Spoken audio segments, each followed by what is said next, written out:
আমার হাজবেন্ড কিছুদিন আগে এই মাছগুলো এনে ফ্রিজে রাখছিল। অবশ্যই এখন আর এই মাছগুলো পাওয়া যাচ্ছে না, কারণ বৃষ্টির পানিতে সব কিছু পুরো ভরে গেছে। এখন আর এই মাছগুলো পাওয়া যায় না, তাই এগুলো অনেক আগের মাছ। আমার হাজবেন্ড একদিন সন্ধ্যাবেলায় মাছগুলো এনে ফ্রিজে রাখছিল। আসলে সময়ের অভাবে কুটা হয় নাই, তাই আজকে বের করলাম।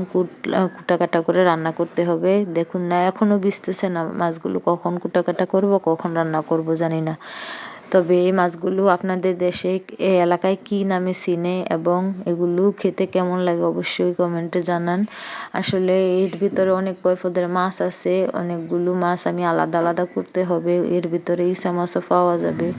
আর এগুলোর ভিতরে একটা মাছ আছে, দাঁড়ান দেখাচ্ছি আমি আপনাদেরকে। দেখেন, এই মাছটা কিন্তু বড় একটা মাছ খেয়ে ফেলছে। দেখেন, এক মাছ আরেক মাছরে খেয়ে ফেলে, কি এমন একটা অবস্থা। যার সাথে বাস করে তাকেই যদি খায়া ফেলায়, তাহলে কার সাথে বসবাস করবে? এটাই হচ্ছে আমাদের সমাজের বর্তমান অবস্থা। আসলে এটা একটা উদাহরণ।